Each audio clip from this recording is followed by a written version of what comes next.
Ang Pilipinas ngayon.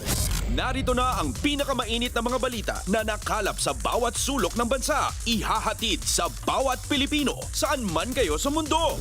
Ang Pilipinas ngayon. Pakinggan ang bawat kaganapan sa bawat lalawigan.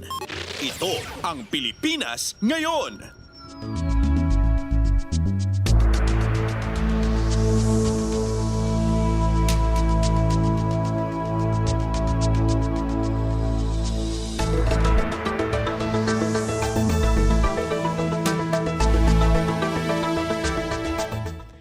Magandang araw po sa ating mga tagapakinig. Welcome po ulit sa ating programang Ang Pilipinas Ngayon. Ito pong muli ang inyong lingkod, Steph Vicente. Samahan niyo po ako sa kabuuan ng ating palatuntunan. Tulad po ng dati, mapakikinggan po ang ulat ng ating mga kapatid na himpilan sa probinsya, ang ating mga segmentong balitang negosyo at kalakalan at balitang sports maging ang ilan sa mga pangunahing balita mula naman dito sa ating bansa. Yan po sa kabuuan ng ating palatuntunan, ang Pilipinas Ngayon.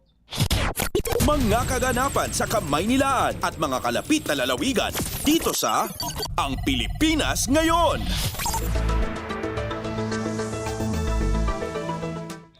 Bago tayo magtungo sa bugso ng ating mga mahalagang balita mula dito sa Pilipinas, ay tayo po muna ay magkakaroon ng isang panayam kasama po ang ating Energy Regulatory Commission o ERC dahil atin pa rin po nga tututukan ang masasabi po na patuloy na hamon sa supply ng kuryente dito sa bansa kasunod ng sunod-sunod na yellow at red alert na idineklara sa ilang bahagi ng ating power grid. Pinag-aaralan ngayon ng ERC ang posibleng pagbabago sa reserve requirements ng ating grid upang maiwasan ang kakulangan sa kuryente lalo na sa oras na mataas ang demand. Ayon sa ahensya, malaking epekto ang pagbaba ng solar power sa hapon at ang pagtaas naman ng konsumo sa gabi. At tungkol dito sa usaping ito ay minarapat po namin na imbitahan mismo ang chairperson at chief executive officer ng ERC, walang iba kundi si Attorney Francis Saturnino Juan. Attorney Juan, welcome po sa Ang Pilipinas Ngayon. Si Steph Vicente po ito ng Radyo Pilipinas World Service. Magandang hapon, Steph, at sa lahat ng mga nakikinig. Maraming salamat po sa pagsama niyo po dito sa aming programa. Although alam po namin na holiday ngayon, so we really appreciate po ang inyong pagsama po dito sa Ang Pilipinas Ngayon. Unang-una po sa lahat, Chair, para po sa kaalaman ng publiko, maaari niyo po bang ipaliwanag kung bakit nga po ba nagkakaroon ng yellow at red alert sa ating power grids kamakailan? Kapag sinabi natin yellow alert, ibig sabihin nito na yung supply natin ay sapat, pero maaaring magkaroon ng kakulangan kung mayroon isa o dalawa pang planta na malalaki na mag-outage. Kaya meron ng alert. Pero hindi nangangahulugan ito na magkakaroon na ng blackout. Sapat pa siya, pero kulang ang yung reserba na sinasabi natin. Yung reserba, ito naman yung mga kapasidad na patatakbuhin or pagaganahin kung talagang kakapusin na yung mga capacity na naka-schedule para matugunan yung demand. Pag red alert naman, ito ay talagang kulang na. Kulang na pati yung reserba. Kumbaga, dahil kulang na pati yung reserba, kakailanganin ng bawasan ng demand.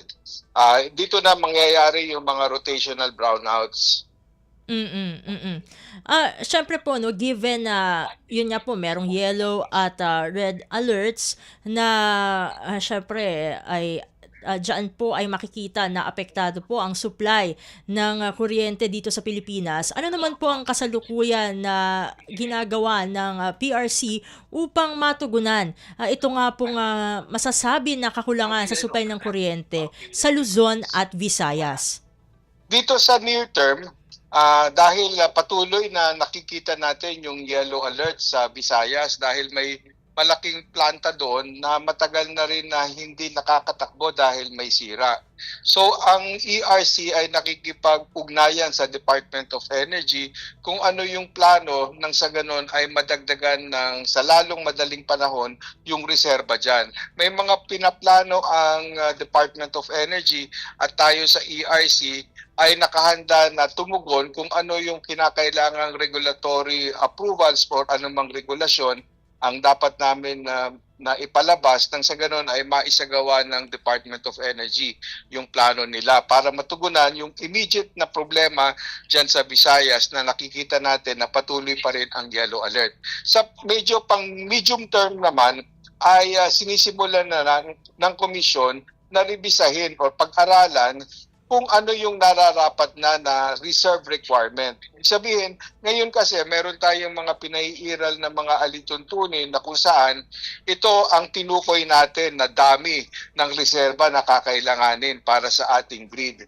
Pero matagal na rin itong naitakda ng komisyon at maaaring kakailanganin na talagang rebisahin dahil marami na rin since then ang mga planta na naitayo, ibang-iba na rin ang mga planta na naitayo. Nandiyan na yung mga solar, yung wind. So kakailanganin na rin na magkaroon tayo ng pag-aaral kung ano talaga ang kailangang reserba, yung dami ng kapasidad para matugunan yung patuloy na paglaki ng ating demand at patuloy din naman ng paglaki ng ating mga renewable energy generation. At ngayon po na nababanggit niyo po, ito pong tinatawag na reserve requirements, ay paano po ba ito eksaktong nakakaapekto sa kasapatan at maasahan na kumbaga na ating supply ng kuryente? Yung reserve requirement, ito ay mga generation capacities din. So ito ay mga planta din ng kuryente na itatayo pero sila ay naka-standby lang. Kumbaga, hindi talaga sila pagaganahin para mag-generate ng kuryente. Pero kung kakailanganin na sila, mabilis silang makakapag-operate at makakapagbigay ng kuryente. So yun yung mga nature ng ating mga reserve na providers. Sila ay mga generation plants pero meron silang kakayahan na makapagbigay ng kuryente kung sila ay kakailanganin. Ito naman po, ano naman po ang layunin ng isinusulong o ipinapanukala na paglipat po dito sa tinatawag na dynamic reserve requirements? Ang naitakda kasi natin na reserve requirement, kumbaga nakabase lang siya doon sa pinakamalaking unit na mag-outage. Ibig sabihin, ang itinakda natin nung una, kung halimbawa merong ang pinakamalaking unit ng coal plant na tumatakbo ay 600 megawatts. Ang sinabi natin doon sa ating reserve requirement, yung 600 megawatts na yan, assuming yan ay mag-on outage, dapat mayroon tayong reserba na 600 megawatts din na kaagad-agad ay mapatatakbo natin para sasalo doon sa plantang mag-outage. So yun ang ating pamantayan kung paano natin itatakda yung pangangailangan sa reserve. Pero ngayon nakikita natin, first, hindi na nga talaga coal lang ang ating supply. Marami tayong iba't ibang supply at mayroon tayong malaking supply na rin na nanggagaling sa solar halimbawa. Itong solar, kasama na dito yung mga naka-solar rooftop, sila ay available sa karamihan doon sa katanghalian, sa hapon. Pero pag maggagabi na, mawawala na yung generation nila. So dapat kapag mawawala na yung generation coming from itong solar, dapat ay mayroon ding sumasalo na patatakbuhin para sila naman ang magbibigay ng kuryente doon sa kahapunan o kaya ay sa pagkagabi na. Dahil sa gabi, mayroon din tayong malaking gamit. Din tayo, lalo pat ang mga kababayan natin nag-uuwian na sa kanilang bahay at gumagamit na ng kuryente sa kanilang households. So kakailanganin na pag-aralan kung ano yung nararapat na reserba at kung ano yung nature ng mga capacities na yan, kung gaano sila dapat kabilis makakapasok at makakatakbo para masalo kung mayroon mang mawawalang mga planta sa maghapon. At syempre po no ay sinasabi po regarding po dun sa inyo nabanggit ay sinasabi na merong kakulangan doon sa maitatawag na flexibility lalong-lalo na sa gabi. Siguro dun sa mga hindi pamilyar kung ano ba ang sistemang ito, no? In layman's term po ay maaari niyo po bang ipaliwanag ito para sa atin pong mga tagapakinig? Ayun, mukhang naputol tayo. Ayan, saglit lang at tinatawagan. Ayun. Hello? Hello po. Chair, ulitin ko lamang po no ang aking katanungan kanina kasi sinasabi po na may kakulangan dun sa flexibility lalo na po no kapag sumasapit na yung gabi. In layman's term po para sa mga hindi pamilyar sa sistema, maaari niyo po bang ipaliwanag ito para sa ating mga listeners? Sa maghapon at magdamag, iba-iba yung konsumo natin ng kuryente. So kung susumahin yung konsumo ng pangkalahatan, karaniwan ay pinakamalaki ang konsumo sa umaga pagka-aabot ng mga katanghalian hanggang alas 2, alas 3. Ito yung tinatawag nating daytime peak. Dahil dito sa mga oras na ito, dito yung may pinakamarami ang gamit sa mga opisina, yung mga nagsisipaggamit ng air condition dahil mainit. So tumataas ang konsumo. Pero kapag pawala na yung opisina at nagsisipagpatayan na ng aircon, bumababa ang konsumo pero yung mga gumagamit naman ay magsisipag-uwian sa kanilang bahay at doon naman gagamit ng kuryente. So nagkakaroon din tayo ng pagtaas ng gamit sa kuryente pagka early evening hanggang bago magsipagtulugan ng mga tao. Pagka naman nagsipagtulugan na mga sa alas 11, alas 12 hanggang madaling araw, mababa ang konsumo. Kaya ito naman yung tinatawag na off-peak. Itong ating pagsusupply kasi ng kuryente, kinakailangan ay eksakto lang para doon sa konsumo. Hindi kasi pwede na sumobra. Kapag ka sumobra ang na-generate na kuryente, ay magkakaroon ng problema naman sa sistema. Magkakaroon ng overvoltage. So, kinakailangan eksakto lang. Ngayon, kapag mataas ang konsumo o yung demand, kinakailangan ng mas maraming generation plants or capacity na patatakbuhin para masuplayan yung mataas na demand na yan.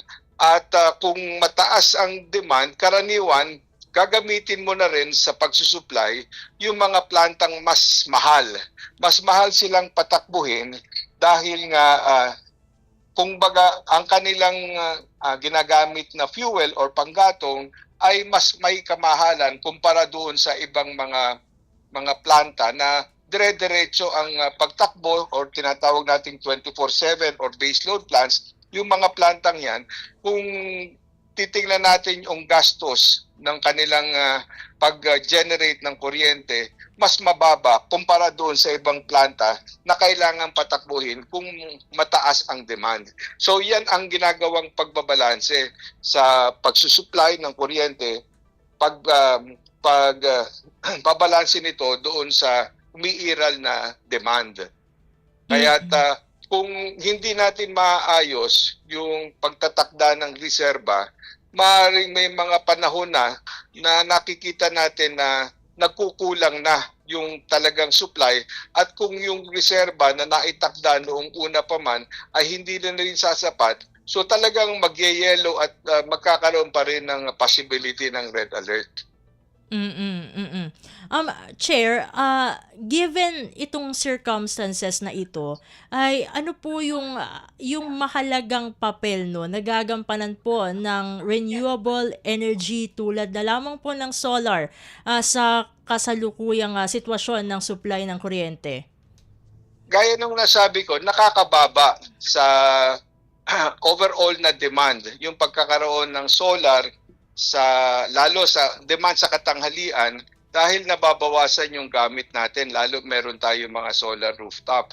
Kaya lang nagdudulot din naman ito ng komplikasyon doon sa pagbabalanse ng ating supply at demand lalo na doon sa pagdating ng hapon at gabi dahil nawawala bigla yung mga renewable na solar at kakailanganin nitong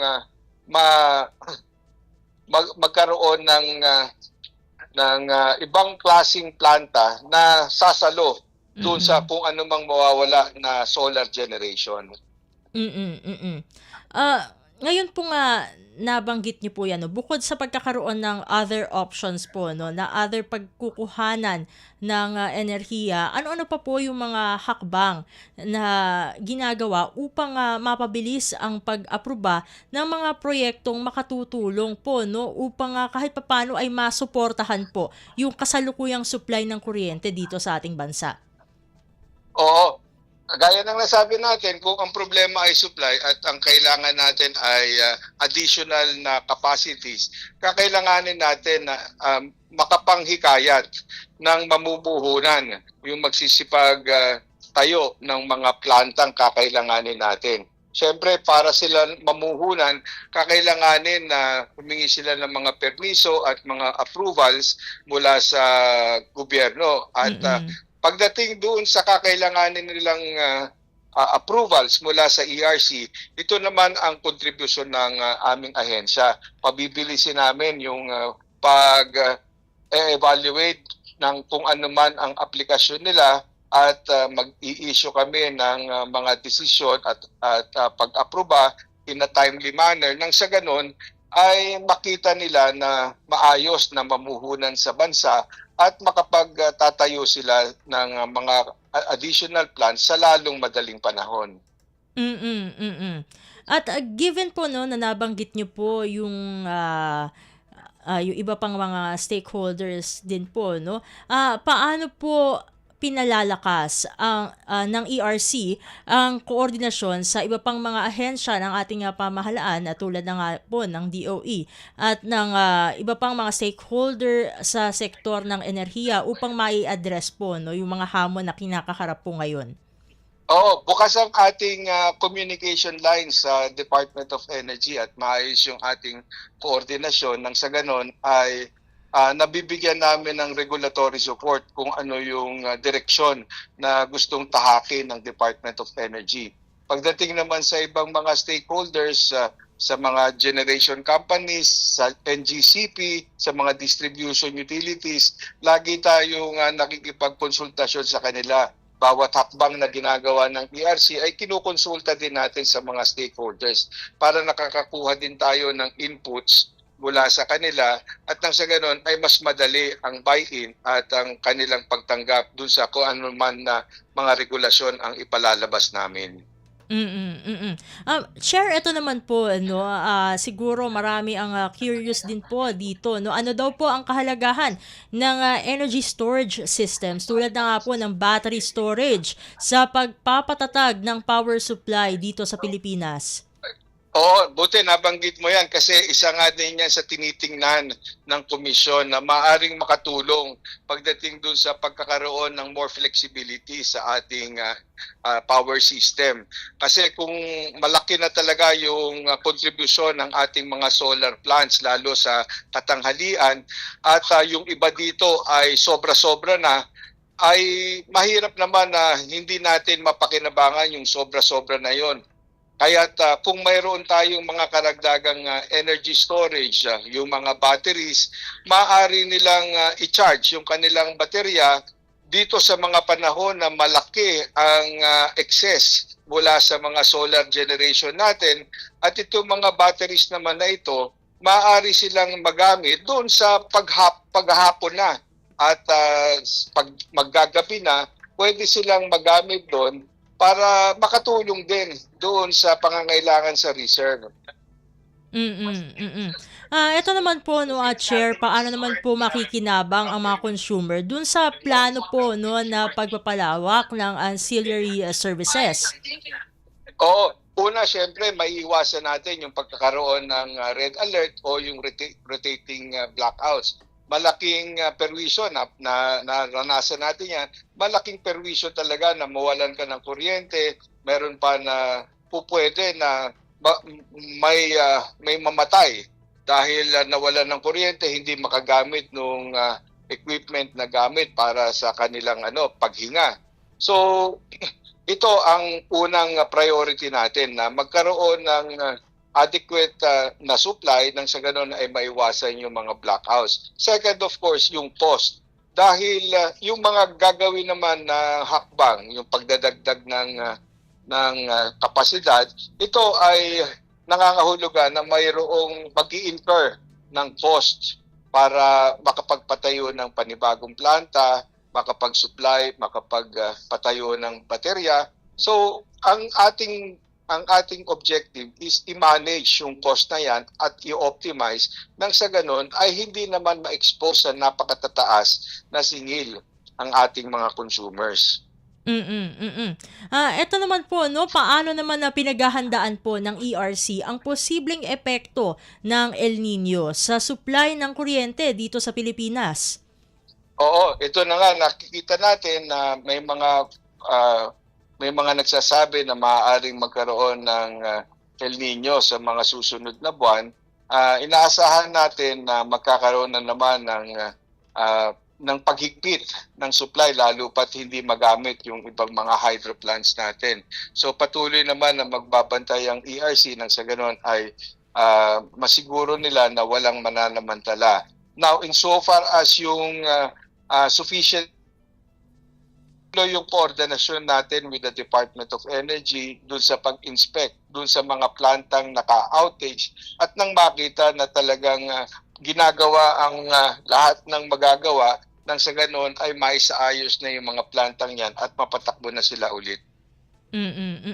Siguro ito na lamang po, no, bago ko po kayo pakawalan at Chair, ano na lamang po mensahe ng ERC sa publiko upang makatulong sa pagtitipid at matalinong paggamit ng kuryente? Oo nga, ang ating makokontrol talaga sa lahat ng mga ito ay yung ating konsumo. At kung mababawasan natin ang konsumo, gaya nung naipaliwanag ko kanina, mas mababawasan yung pangangailangan sa supply at reserba. So kung mapapanatili nating normal yung ating konsumo o mapababa pa, ay maasahan naman natin na yung umiiral na supply ay sasapat. Ayun, mukhang naputol na tayo. Siguro, okay na po yun, no? Yung, dahil nakuha na natin naman yung gist, no, ng pinaka-mensahe ni Chair. Ayun, Chair, naputol po tayo. Yung inyo pong final message po. Oo, lahat tayo tulong-tulong para ma-address natin yung pangangailangan natin sa supply ng kuryente sa pamamagitan ng pagpababa ng ating demand. And with that po, maraming salamat po, Chair, sa pagsama niyo po dito sa programang Ang Pilipinas Ngayon. Sa ulitin po, God bless po at mabuhay po kayo. Maraming salamat, Steph. Gandang hapon. At ating nakasama dito sa programang Ang Pilipinas Ngayon, si Attorney Francis Saturnino Juan, ang Chairperson at Chief Executive Officer ng Energy Regulatory Commission o ERC. Dadako na tayo sa ating balitaan.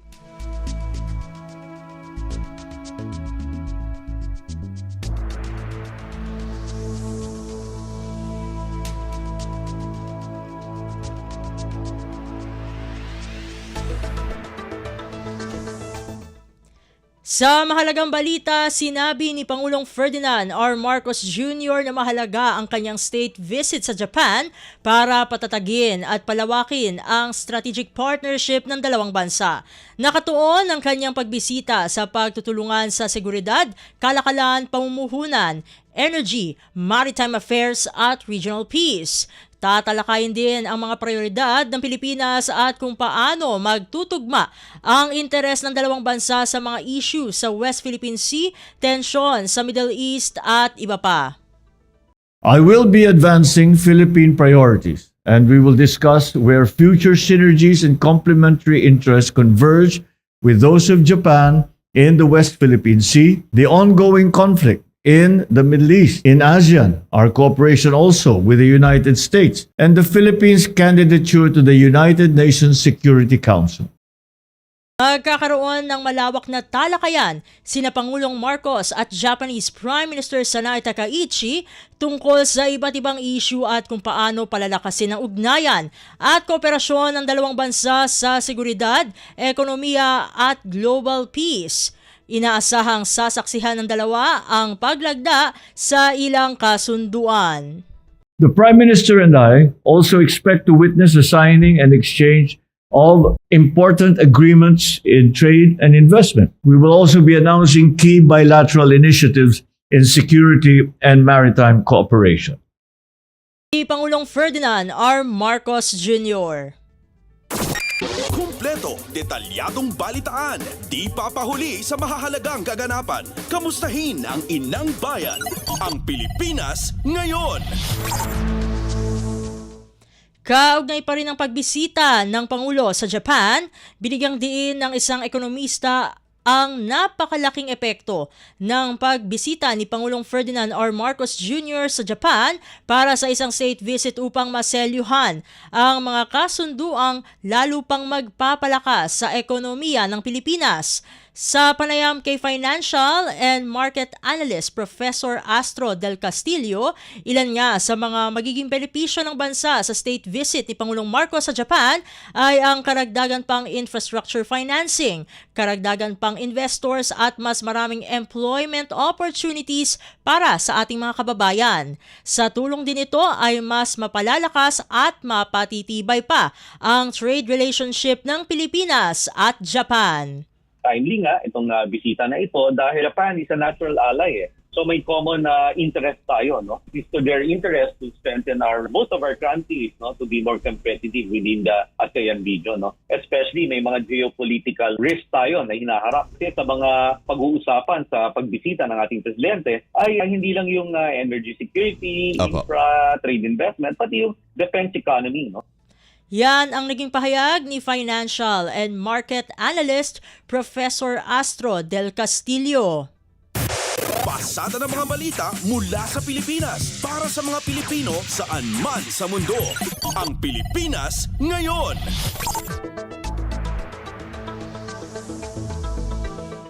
Samantala, humarap naman si Pangulong Ferdinand R. Marcos Jr. sa Filipino community sa Japan bago ang pakikipagpulong sa mga leader doon.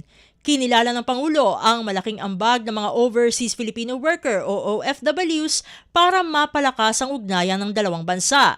Pangako ni Pangulong Marcos, patuloy na susuportahan at poprotektahan ang kapakanan ng mga Pilipino kahit na nasa ibang bansa.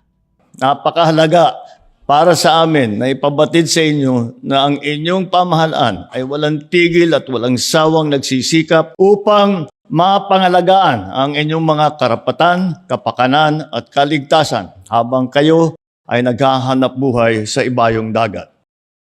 Si Pangulong Ferdinand R. Marcos Jr.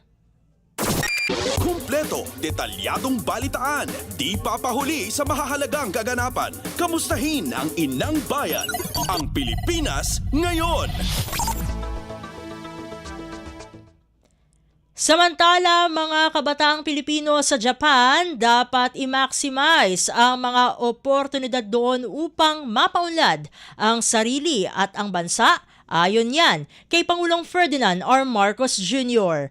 Ang detalye ng balita ihahatid sa atin ni Raquel Bayan. Nanawagan si Pangulong Ferdinand Marcos Jr. sa mga kabataan Pilipino sa Japan na i-take advantage ang lahat ng oportunidad doon para sa pagpapaunlad ng kanilang sarili at ng kanilang pamilya. Sa pagharap sa PhilCom sa Tokyo, ipinaliwanag ng Pangulo na ang tagumpay kasi ng mga ito makatutulong rin sa Pilipinas sa pangkabuuan. Ayon sa Pangulo, masusuklian kasi nila ang kabutihan ng Japan sa oras na maging bahagi na rin sila ng pagpapaunlad nito. Ang pakiusap lamang ni Pangulong Marcos, huwag sanang makalimutan ng mga kabataan ang kanilang Filipino heritage, kahit na ang kulturang Japan na ang kanilang nakalakihan at ang araw-araw na nakikita. Umaasa rin ng Pangulo na mananatili ang mga ito bilang mukha ng Pilipinas sa Japan, patuloy na magbigay karangalan sa bansa sa pamamagitan ng pagiging mabuting bahagi ng lipunan sa Japan. Sa huli kasi ayon kay Pangulo Marcos, ang mga nakababatang henerasyon pa rin ng mga Pilipino sa Japan ang nagsisilbing tanda ng malalim na ugnayan ng Tokyo at ng Maynila. Inaasahan ko na tulad ng mga panahong nagdaan, ang mga Pilipino sa Japan ay mananatiling matagumpay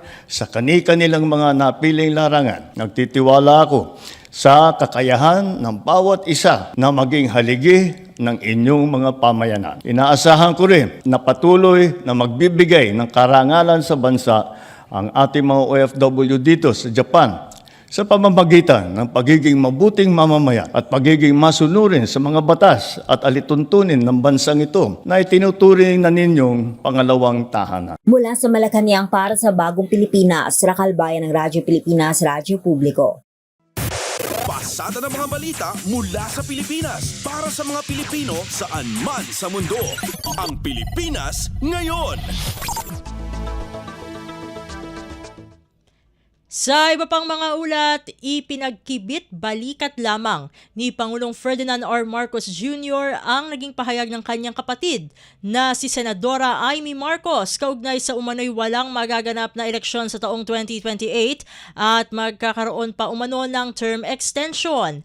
Sa ambush interview sa Pangulo, nahingan ito ng reaksyon kaugnay sa no election scenario na ipinalulutang ni Senadora Amy. Mababakas pa ang sandaling pagkagulat sa mukha ng Pangulo dahil sa katanungan sa kaagad ng umisi kung saan maging si First Lady Liza Araneta Marcos tinawanan ang ipinalulutang na ideya.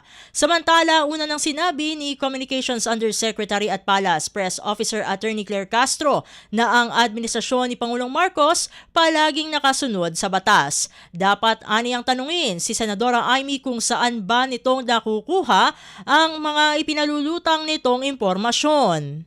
Unang-una, Pangulo, yung pa natin sinabi, lagi yan sumusunod sa batas. Due process, o ano man ang tungkol sa batas, hindi yan lumalabas sa batas. Meron tayong batas patungkol sa susunod na eleksyon, 2028. So, nakakasiguro tayo na ang Pangulo ay susunod na batas. Ang tanungin nyo, kung si Senator Amy ba ay nakakasiguro na ang kanyang sinasabi ay totoo, sa kanya inyo itanong.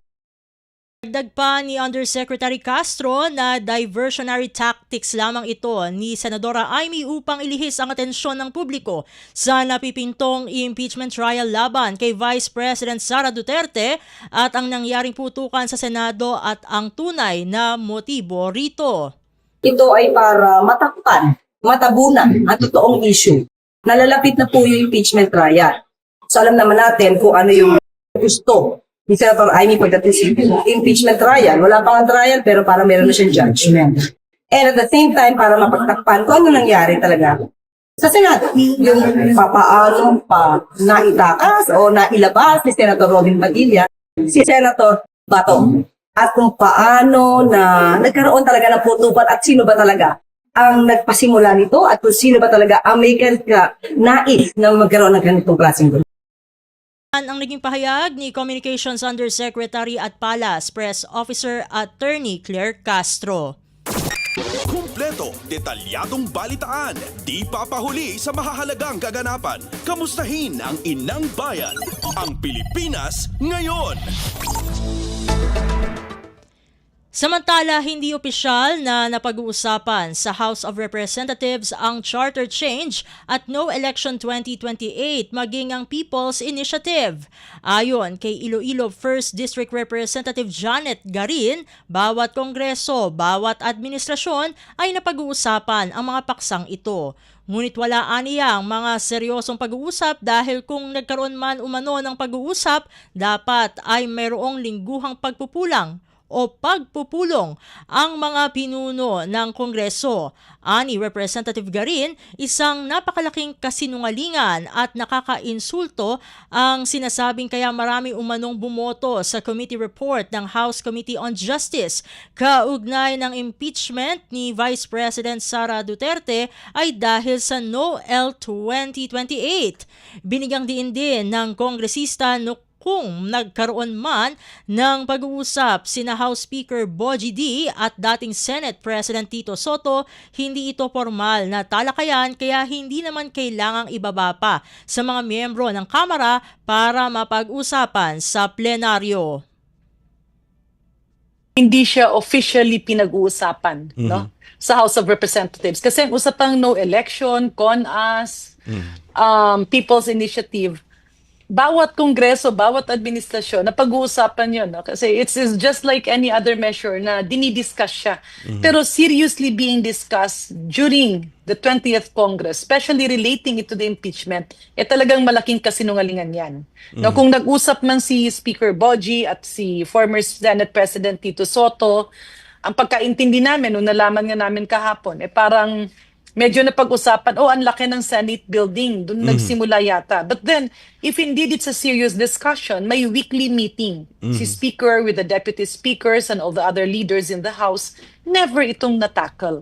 In other words, there is really no serious talk with regards to this matter.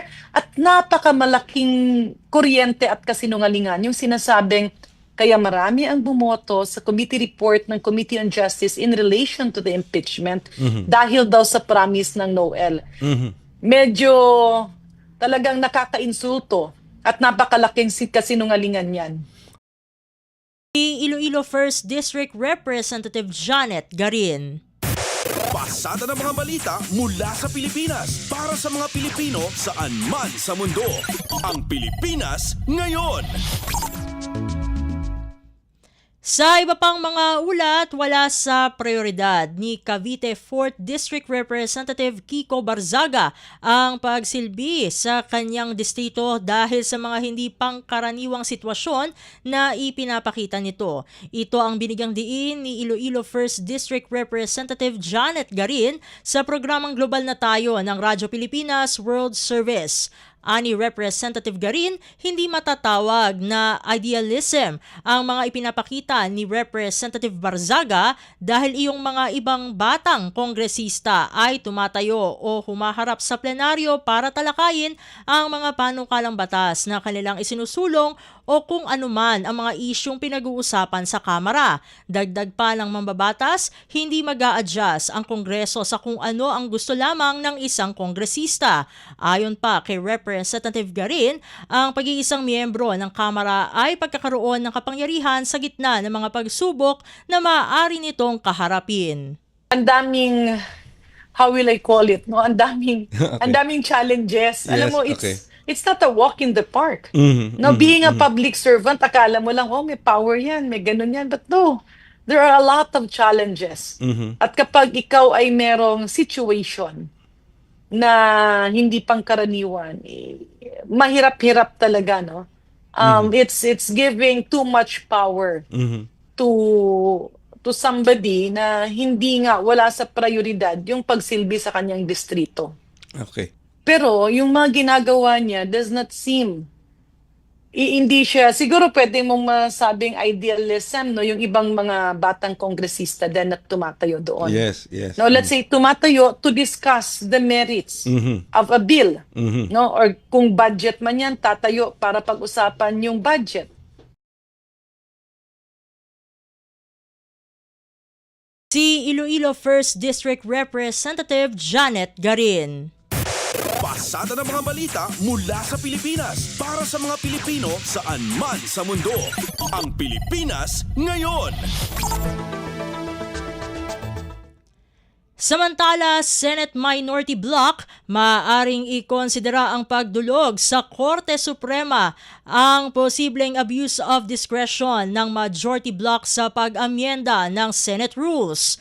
Ang kabangulat ihahatid sa atin ni Nympha Asuncion. Maaaring ikonsidera ng Senate Minority Bloc ang pagdulog sa Korte Suprema para kwestiyonin ang posibleng abuse of discretion ng majority sa ginagawang pagtatangka na huwag sundin ang kanilang rules sa pagtalakay sa panukala ni Senador Rodante Marcoleta na amyendahan ng Senate Rules para mapayagan ang online participation at voting ng mga senador sa sesyon. Ayon kay Soto, isa sa alang-alang nila ang pag-akyat sa Korte Suprema kapag nagpumilit pa rin at hindi pa rin nila mapigilan ang mayorya sa hindi tamang paraan ng pagsusulong na agad maipasa ang naturang panukalang amendment. Git ng Minority Leader, dapat nasundin at hindi baguhin ang Senate Rules para lang sa mga personal na dahilan. Malinaw anyang sinasabi sa kanilang rules na ang anumang panukalang pagbabago sa patakaran ay dapat dumaan sa Rules Committee at kailang may committee report bago ito talakayin sa plenaryo ng Senado. Anya, hindi pa nga nabubuo ang Rules Committee at wala pa itong chairman dahil nasa acting capacity pa rin si Senador Joel Villanueva bilang Majority Leader ngayon. Bakit anya nila iginigiit ang mali para lang mapaboran si Senador Ronald Bato de la Rosa at kung sino pa mang mga senador mula sa mayorya ang sinasabing maaaring makasuhan sa mga susunod na araw? Mula Senado para sa Bagong Pilipinas, Nympha Asuncion, Radyo Pilipinas, Radyo Publiko. Kumpleto, detalyadong balitaan, di papahuli sa mahahalagang kaganapan. Kamustahin ang inang bayan, ang Pilipinas ngayon.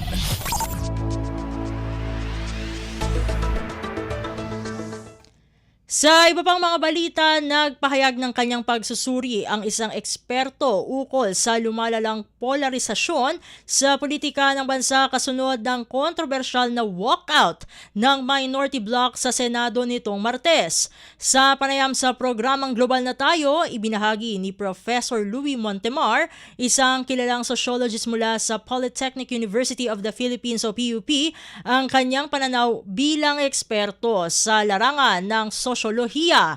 Binigyang diin ni Professor Montemar na malinaw ang pagkakahati ng lipunan kung pagbabatayan ang mga reaksyon ng publiko sa mga social media platforms. Sinabi niya na maraming netizen ang hayagang pumapanig at nagtatanggol sa naging desisyon ng mga mambabatas na mag-walk out. Sa kabilang banda, binabatikos ng iba ang aksyon na ginawa ng Minority Bloc at tinawag itong pikon at immature. Ayon kay Professor Montemar, ang ganitong negatibong pananaw mula sa publiko ay nagpapakita ng kakulangan sa malalim na pag-unawa sa tunay na diwa ng demokrasya, kung saan ang protesta ay bahagi ng politikal na proseso. Kaugnay naman sa pinakahuling survey na inilabas ng Tangere na nagpapakita ng pagbaba ng antas ng tiwala ng publiko sa Senado, iniugnay ito ng eksperto sa mga huling kaganapan sa institusyon.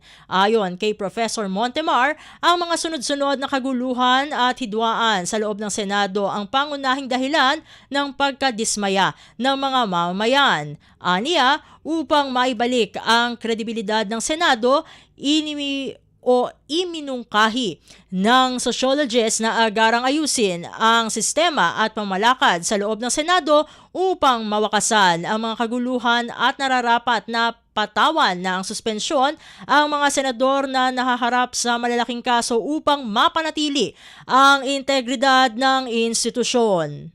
Ang pananaw ng ating publiko, malinaw na mayroong pagkakahati, subalit kung titignan natin ng social media para makapasukan natin kahit paano ang pananaw na ito, tingin ko may pagkiling ang mga tao sa pagsuporta sa mga nag-walk. Kasi natin marami rin na nagsasabi na mali yung ginawa ng minorya, subalit sa akin at least sa feed ko, nakikita ko marami ang mas may pagkiling doon sa pagsuporta. Ang mga tao na tingin nila mali yung nangyari na pag-walkout kasi parang yung iba siya sabi na pikon o kaya parang hindi siya pagiging mature, gaya ni Marcoleta, sinabi niya para daw hindi raw mature yung mga tao na mga nag-walk out, ang tingin ko naman yun ay isang pananaw na may kakulangan sa pag-unawa kung ano ba talagang demokrasya. Pagtangi ang mga tao sa kung ano ba yung mababagkalapulungan, sabi nga nila yung House of Representatives at saka yung Senado. Magkaiba kasing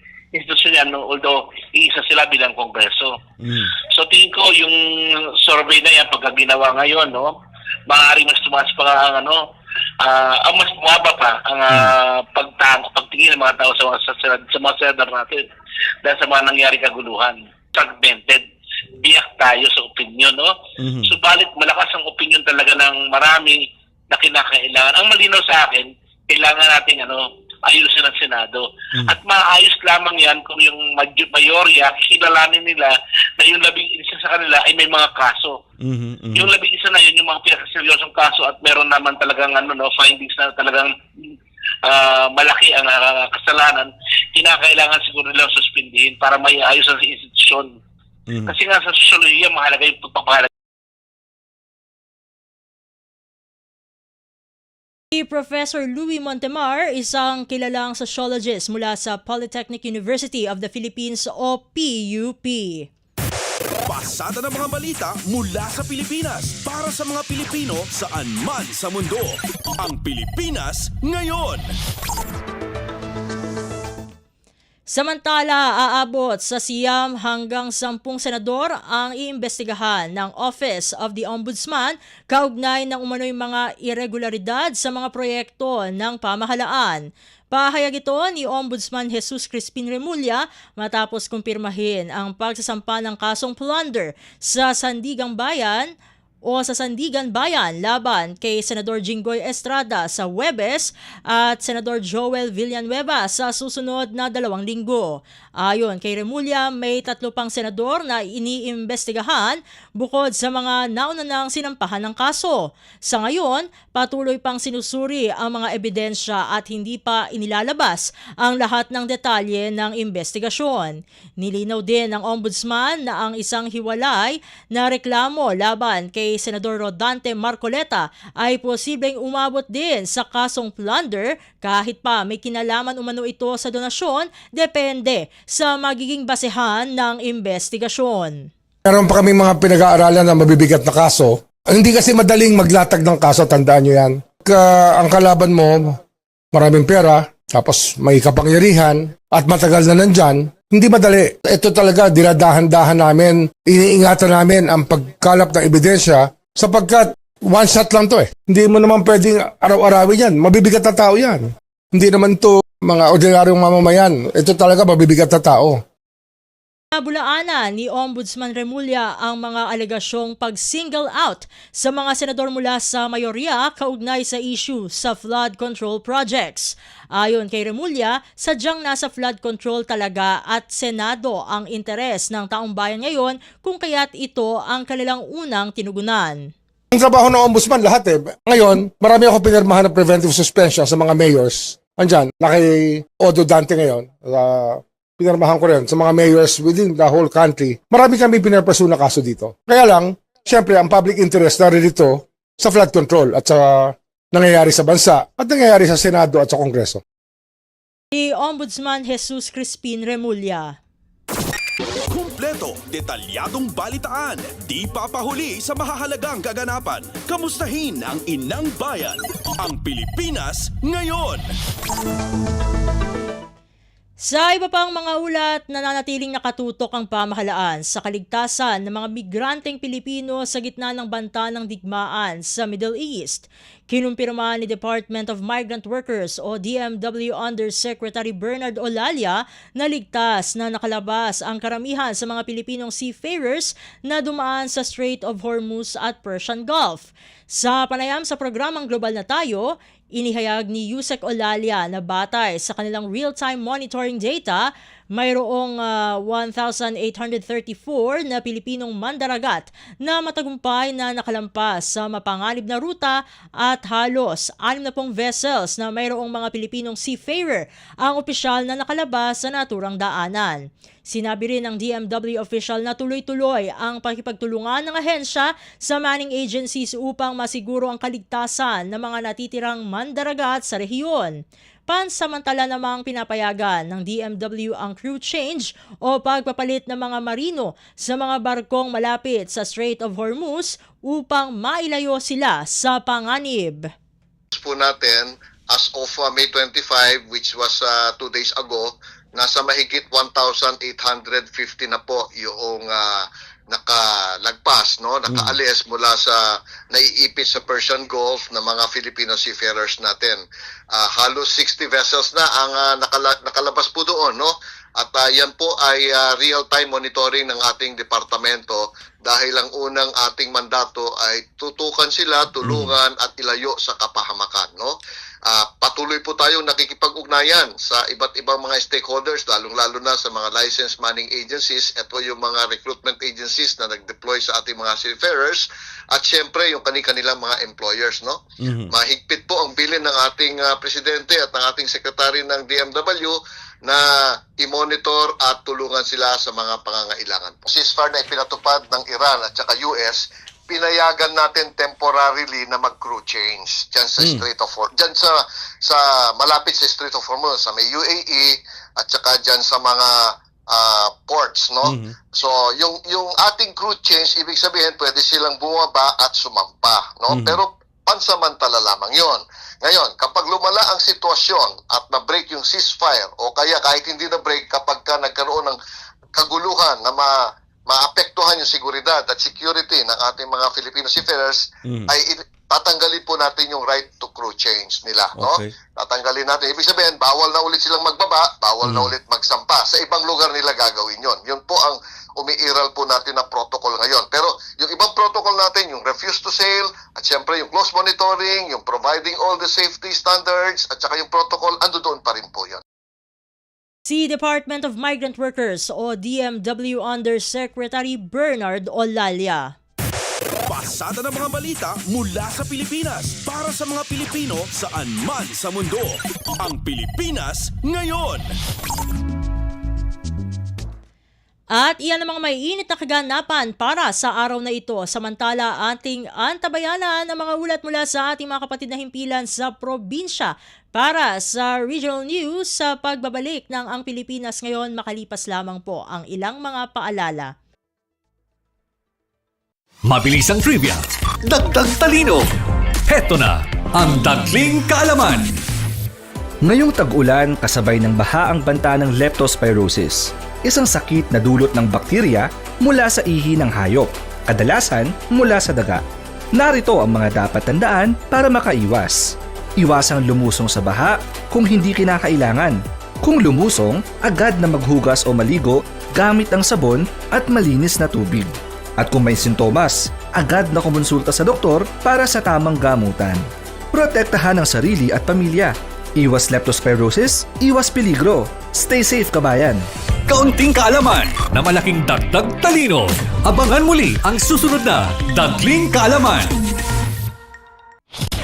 Balita mula sa lalawigan sa bawat rehiyon ng ating bayan. Dito sa Ang Pilipinas Ngayon.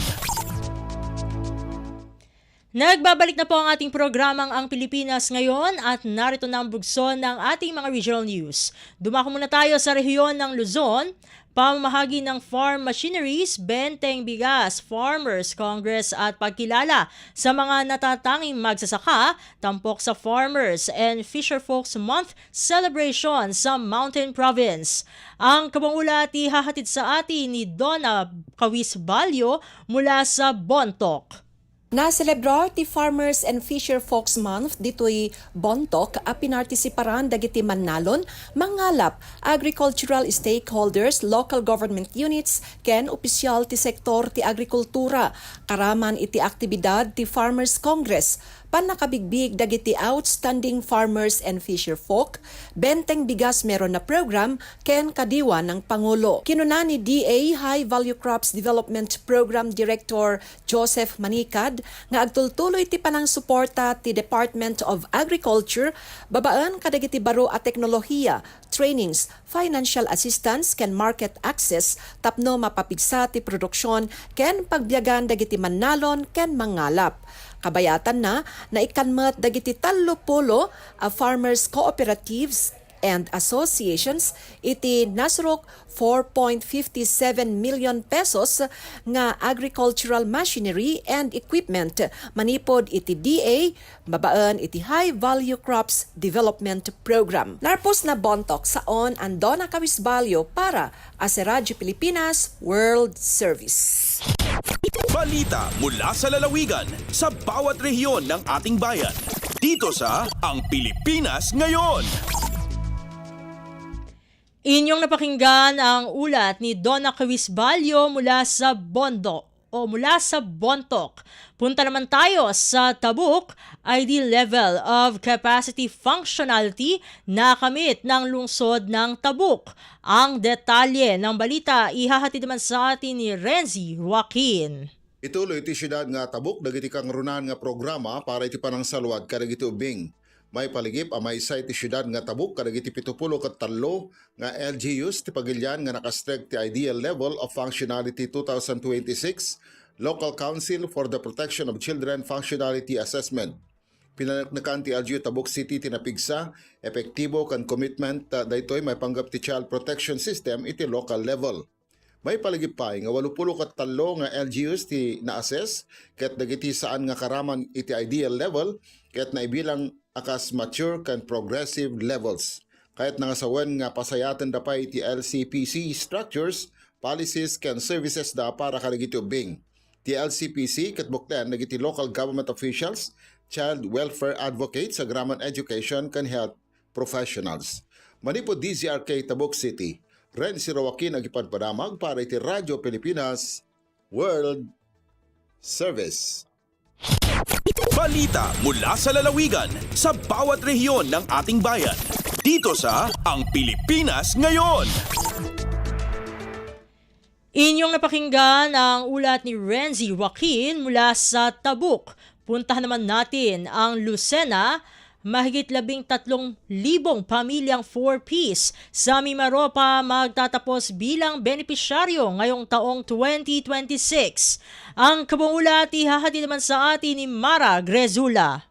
Inaasahang magtatapos sa pagiging benepisyaryo ng Pantawid Pamilyang Pilipino Program o 4Ps ang mahigit 13,000 na pamilyang benepisyaryo sa Mimaropa bago matapos ang 2026 ayon sa DSWD Field Office Mimaropa. Batay sa isinapublikong datos ng ahensya hanggang May 25, 2026, umabot na sa mahigit 1,300 na pamilya ang nakapagtapos ngayong taon at inaasahang madaragdagan pa ito ng mahigit 11,700 na pamilya sa mga susunod na buwan. Sa kabuuang target ng graduates, tinatayang mahigit 10,700 na pamilya ang ikinategorya bilang self-sufficient o level 3 na nangangahulugang kaya na nilang matugunan ang pangangailangan ng kanilang pamilya kahit wala na sa programa. Samantala, mahigit 2,100 na pamilya ang kabilang sa natural attrition o mga pamilyang wala ng kwalipikadong miyembro na dapat i-monitor sa ilalim ng 4Ps. Isinagawa rin ng DSWD Mimaropa ang pugay tagumpay sa iba't ibang munisipalidad sa rehiyon bilang pagkilala sa mga benepisyaryong nakapagtapos sa programa. Mula sa RP Lucena, ito si Mara Grezula para sa Radyo Pilipinas World Service. Balita mula sa lalawigan sa bawat rehiyon ng ating bayan. Dito sa Ang Pilipinas Ngayon. Inyong napakinggan ang ulat ni Mara Grezula mula sa Lucena. Dadako naman tayo sa Palawan. Bayan ng Nara sa Palawan tumanggap ng Barangay Seal of Excellence sa pagkakamit ng Total Drug-Free Barangay. Ang detalye ihahatid sa atin ni Goody Sarsagat. Nagresibi mataas na pagdingag ang munisipyo ang Nara sa Palawan tungod sa pagiging drug-free ang tanan nga 23 nga barangay. Ingawad ang PDEA Regional Office Mimaropa ang Barangay Seal of Excellence sa pamunuan ng Nara nga ingkukon nga isara sa mabol nga dingag ang munisipyo. Personal nga intaw ang pagkilala kay Mayor Gerandi Danao, punuan niya ang Nara Palawan, nga ing pangunahan ni Investigation Agent 5 Ervin Jan Cuderes, Assistant Regional Director ang PDEA Mimaropa, katabid sa Investigation Agent 4 Norin Bautista, ang mga taga-PDEA ang Palawan Provincial Office. Ing kilala kuno ang pagdengag sa tingad sa padayon nga pagpursigi ang lugar ang Nara nga makatiner ikausayan, kaayusan, kalibrian ang mga taga-Nara ang plano nga maging drug-free ang mga tao. nagpapamatudiya sa padayon nga pagtarabangan iyang PIDEA iyang lokal nga pamunuan ng NARA agud mas mapabaskag ang mga programa para sa libre, matandes, ig maprogresibong munisipyo. Alindigi sa Puerto Princesa City, Palawan, Goody Sarsagat para sa Radyo Pilipinas World Service. Balita mula sa lalawigan sa bawat rehiyon ng ating bayan. Dito sa Ang Pilipinas Ngayon.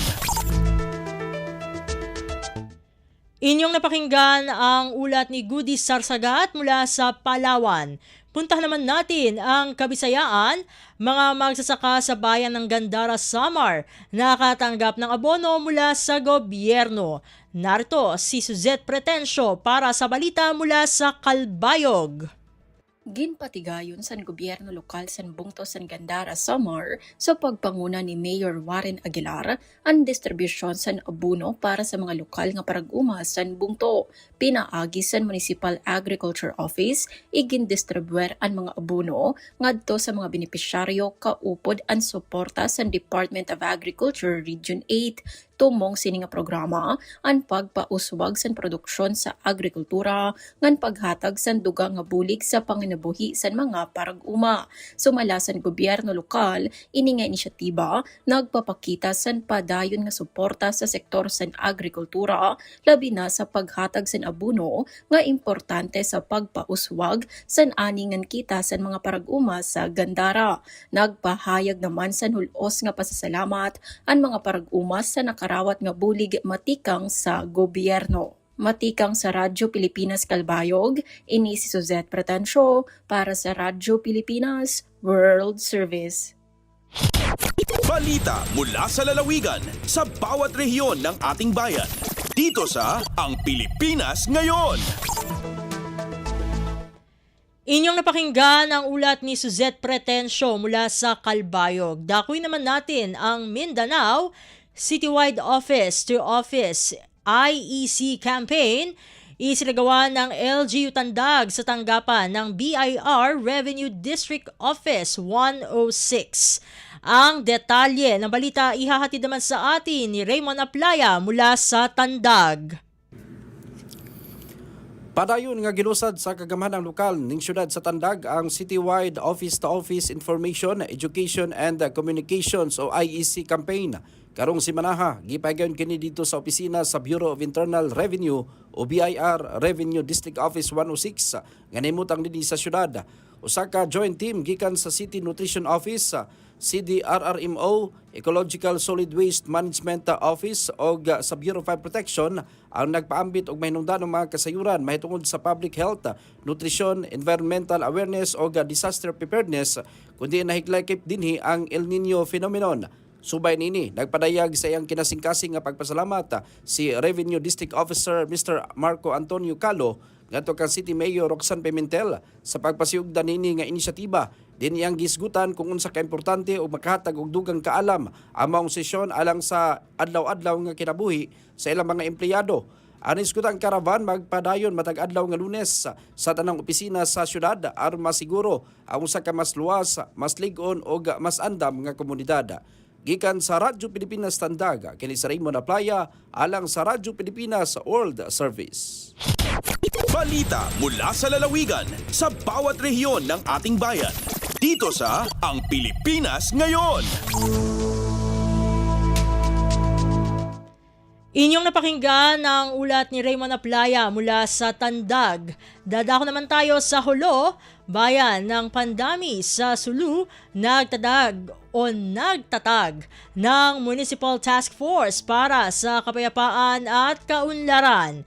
Ang kabong ulat ihahatid sa atin ni Nurida Salip Julkiram. Official na tibuok sa local government ha municipality sina pandemi di halupasug in Municipal Task Force to End Local Armed Conflict katawa MTF-ELAC sin Pichikawan taga 5 habulan yan May dito ha Municipal Hall sinasabot pa sa sila magsudma pa kusugin kahanungan safety iban kasambuhan sin kauman piguanan in pakaradyaan sin 104th Infantry para sa Bayan Battalion Philippine National Police iban sin Mayor Jaime Mayor Norhan S. Prieto. Mahal ka dun hayni, paghambo kiban tawang-tawang sinna marinta, security sector, siban sintaw hakauman, habat kasambakan, in mga hiluhala mahajari jumato, halukala. Bita sinasabot mayor in pagtibuok sin MTFL ka makatawang mapakusog, in a coordination sin duwang agency, iban hambok kagihon, asupaya labi dumayaw in program tungod sin pagpasambu, iban kahanungan sina municipality, inday nga RP Halon, nalida sa Lipchilgram para Haradyo Pilipinas World Service. Balita mula sa lalawigan sa bawat rehiyon ng ating bayan. Dito sa Ang Pilipinas Ngayon. Inyong napakinggan ang ulat ni Nurida Salipjulkira mula sa Holo. Didiretso na tayo sa ating segmentong Balitang Negosyo at Kalakalan. Lagay ng ekonomiya, kalakalan, negosyo at iba pa. Atin ang alamin dito sa Ang Pilipinas Ngayon. Nakapagtala ang pambansang pamahalaan ng 31.4 na bilyong pisong budget surplus noong Abril na nakatulong upang lumiit ang kakulangan sa budget sa unang 4 na buwan ng taon ayon sa Bureau of the Treasury. Gayunpaman, mas mababa ito kumpara sa 67.3 bilyong pisong surplus na naitala sa kaparehong buwan noong nakaraang taon. Lumaki ang paggasta ng gobyerno ng mahigit 11% habang mas mabagal ang pagtaas ng kita na umabot sa 536.8 billion pesos. Bahagya lamang ang pag-angat ng koleksyon ng BIR na iniugnay sa pagpapalawig ng deadline ng paghahain ng income tax returns dahil na rin sa state of national energy emergency. Samantala, nakapagtala naman ng malakas na paglago ang Bureau of Customs na tumaas ng mahigit 15% ang koleksyon. Para sa Enero hanggang Abril, bumaba ang budget deficit ng 324.1 billion pesos habang umabot sa 1.67 trillion pesos ang kabuang kita ng pamahalaan. Sa kaparehong panahon, pumalo sa 2 trilyong piso. Ang kabuang paggasta ng gobyerno mas mataas kumpara noong nakaraang taon. Lagay ng ekonomiya, kalakalan, negosyo at iba pa. Atin ang alamin dito sa Ang Pilipinas Ngayon. Sa iba pang mga balita, patuloy ang pagtaas ng binabayaran ng Pilipinas sa mga utang panlabas ayon sa paunang datos ng Bangko Sentral ng Pilipinas o BSP hanggang Pebrero. Umabot sa 2.127 billion US dollars ang external debt service burden ng bansa na mas mataas ng 31.54% kumpara sa 1.617 billion US dollars sa kaparehong panahon noong nakaraang taon. Ito na ang ikalawang sunod na buwan na nakapagtala ng pag-akyat sa bayarin ng bansa sa foreign loans. Malaki naman ang itinaas ng principal payments na higit doble o 129.02% mula 386 million US dollars noong nakaraang taon hanggang 884 million US dollars ngayong Pebrero. Samantala, bahagyang tumaas ng 0.89% ang interest payments sa 1.243 billion US dollars mula sa 1.232 billion US dollars. Ipinaliwanag ng BSP na ang debt service bill ay binubuo ng pinagsamang bayad sa principal at interes matapos ang rescheduling ng mga utang. Kabilang dito ang mga medium and long-term loans, pati na ang mga pautang mula sa International Monetary Fund, Paris Club at mga komersyal na bangko. Gayunpaman, hindi kasama sa tala ang mga maagang pagbabayad at ilang short-term liabilities ng mga bangko at non-bank institutions. Sa kabila nito, bumaba sa 2.7% ang bahagi ng external debt service sa gross domestic product o GDP noong katapusan ng 2025 mula 3.7% noong nakaraang taon. Ayon pa sa BSP, ang datos ay sumasaklaw sa lahat ng utang ng mga residenteng Pilipino mula sa mga dayuhang nagpapautang, batay sa mga ulat mula sa mga borrower, bangko at malalaking foreign creditors. Lagay ng ekonomiya, kalakalan, negosyo at iba pa. Atin ang alamin dito sa Ang Pilipinas Ngayon. Samantala, bumagsak naman ang domestic trade ng bansa ng halos 20% sa unang quarter ng taon ayon sa paunang datos ng Philippine Statistics Authority o PSA mula sa 1.02 trillion pesos noong kaparehong panahon noong 2025, bumaba ito sa 820.81 billion pesos sa unang tatlong buwan ng 2026. Sa dami naman ng kalakal, malaki rin ang ibinagsak nito ng 35.3% mula 15.72 million tons ay naging 10.17 million tons na lamang. Nanguna pa rin ang transportasyon sa pamagitan ng kalsada na may 34.1% ng kabuuang halaga, sinundan ng dagat na may 35.8% habang nananatiling maliit ang bahagi ng himpapawid sa 0.1%. Kasabay nito bumagal din ang paglago ng ekonomiya ng Pilipinas sa 2.8% sa first quarter ng 2026 mula sa mas mataas na antas noong nakaraang taon. Pinakamalaking bahagi ng kalakalan ang machinery at mechanical appliances, kasunod ang mga instrumentong medikal at precision at mga processed food. Sa mga rehiyon, nanguna ang Calabar Zone sa kabuang halaga ng domestic trade habang ang National Capital Region ang may pinakamalaking inflow. Sa kabila ng pagbaba, nananatiling may pinakamalaking trade surplus ang Calabar Zone, sinundan ng Central Visayas at Davao Region. Lagay ng ekonomiya, kalakalan, negosyo at iba pa. Atin ang alamin dito sa Ang Pilipinas Ngayon. At sa pagtatapos ng ating balitang negosyo at kalakalan, ipinanukala ni Senador Mark Villar ang Senate Bill number 2137 na layong itaas ang income tax exemption ceiling mula 250,000 pesos patungong 360,000 pesos kada taon. Sa ilalim ng panukala, ang mga individual na kumikita hanggang 360,000 pesos kada taon ay hindi napapatawan ng income tax upang madagdagan ang take-home pay ng mga manggagawa. Layunin nitong makatulong sa low at middle income earners na mas mailaan ang kanilang kita para sa pagkain, pamasahe, kuryente, edukasyon, kalusugan at iba pang pangunahing pangailangan. Kasama rin sa panukala ang pag-aayos ng graduated income tax brackets upang umangkop sa kasalukuyang kalagayang pang-ekonomiya at epekto ng inflation.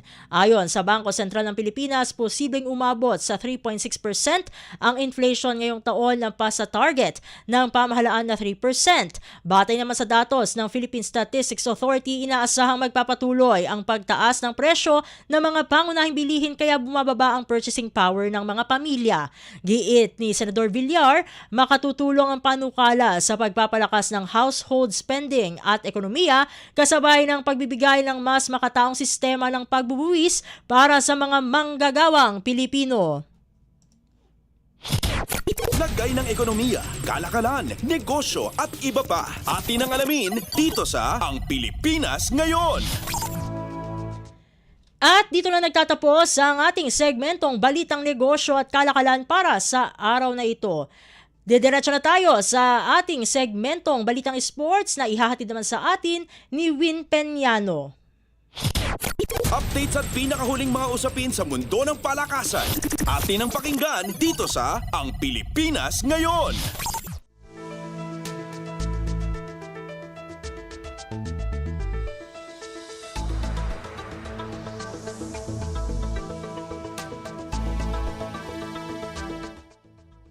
At nagbabalik po ang Pilipinas Ngayon. Para naman sa sigwada ng mga may init na sports balita, unahin natin ang tennis. Hindi na makakaabante sa next round ng French Open singles ang Filipino tennis ace na si Alex Ayala. Ito'y matapos na mapayukod ang Pinay bet ng kanyang katunggali na si Iva Jovic ng United States 6-4 at 6-2 mula sa kanilang tapatan sa Paris nitong Martes. Sa simula pa lamang ay nahirapan ng makahanap ng rhythm si Alex buhat sa magandang control ni Jovic sa baseline.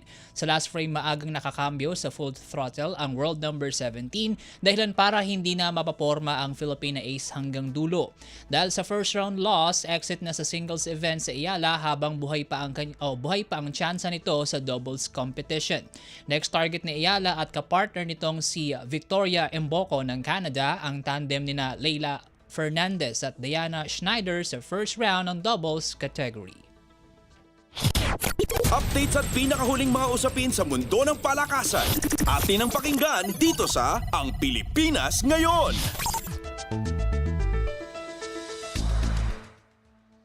Mula tennis, lipat naman tayo sa volleyball. Pinangalanan na ng Alas Pilipinas Women ang 20 player na bubuo sa bagong pool ng National Volleyball Team. Sa isang forum nitong Martes, inanunsyo ng Alas ang pagkakasama sa pool ni Alyssa Valdez, Ces Molina, Ara Galang, Royce Tubino, Jovelyn Gonzaga, Tots Carlos at Alyssa Eroa. Bukod sa mga eksperyensyadong manlalaro, pasok din sa listahan ang serbisyo ng ilang Premier Volleyball League players na sina Kayla Atienza, Kyle Negrito, Tricia Tubo at ng magkapatid na Tricia at Chloan Mondeñedo. Ilan pa sa mabubuo sa lineup ay ang mga collegiate star na sina Jaslyn Elarina, Loris Tudao, Nina Itang, Natalie Estrelier, Sheena Vanessa Sari, Lara May Silva, Christine Ubaldo at Clarice Loresco. Si Thea Gagate naman ang nag-iisang Alas member na natira sa grupo matapos ang SEA Games campaign ng squad noong nakaraang taon. Ayon kay Alas interim coach Shaq De Los Santos, maaari pang lumaki ang kanilang 20-player pool lalo't patuloy pa ang pagpapalakas ng team bago ang AVC Women's Volleyball Cup sa susunod na buwan. Kasalukuyang nakapaloob sa Group A ang Pinas kasama ang Chinese Taipei, South Korea, Kyrgyzstan, Australia at Uzbekistan. Pinamumunuan naman ng defending champion Vietnam ang Group B kasama ang teams mula Kazakhstan, Iran, Indonesia, Hong Kong at Lebanon. Updates at pinakahuling mga usapin sa mundo ng palakasan. Atin ang pakinggan dito sa Ang Pilipinas Ngayon.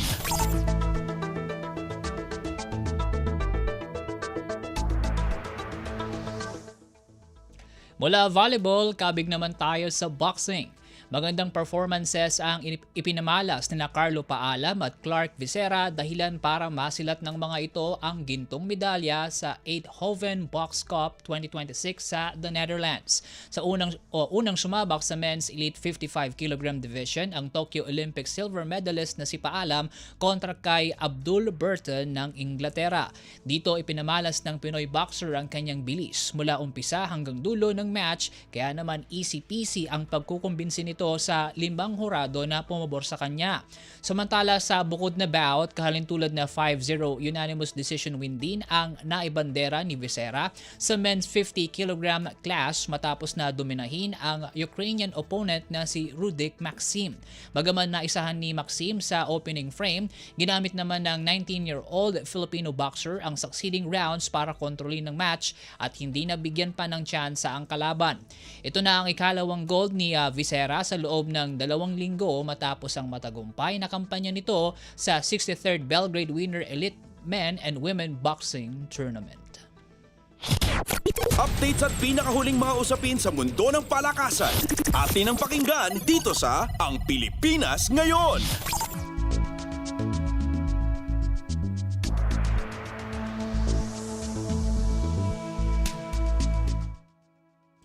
Mula boxing, kawing naman tayo sa basketball. Kapwa ibabandera ng TNT at Meralco ang mga bago nitong import mula sa kanilang ika-4 na salpukan sa PBA Season 50 Commissioner's Cup Semifinals ngayong Miyerkules. Matapos ang panandaliang reinforcement ni UAAP champion Malik Joff sa tropang 5G, susunod naman sa import service ng Chot Reyes-led squad ang dating San Miguel player na si Chris McCullough. Ayon sa TNT veteran coach, malaking bentahe ang maturity, stability at skills ni McCullough para sa team. Sa kabila nito, magkakaalaman pa rin anya kung ano ang magiging aktwal na performance ng dating Beerman import sa TNT. Samantala, matapos ang 77-75 loss noong linggo, susubukan naman ng Meralco na maitabla ang serye sa Game 4 buhat sa pagtapik nito sa serbisyo ni Patrick Gardner. Papalitan ni Gardner si Marvin Jones na huling kumamada ng 22 points at 15 rebounds sa Game 3. Bago ang Meralco stint, huling lumaro ang American-Egyptian na si Gardner para sa Fukushima Farbon sa Japan B-League. Minsan na rin itong nagsuot ng jersey para sa Egyptian national team. Ang Game 4 ng sagupang TNT at Meralco ay muling sisiklab sa The Big Dome ng Araneta Coliseum ngayong gabi. Updates at pinakahuling mga usapin sa mundo ng palakasan. Atin ang pakinggan dito sa Ang Pilipinas Ngayon.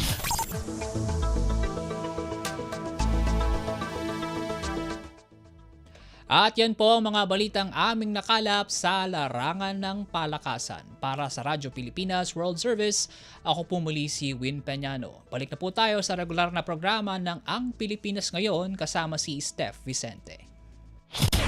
Updates at pinakahuling mga usapin sa mundo ng palakasan. Atin ang pakinggan dito sa Ang Pilipinas Ngayon.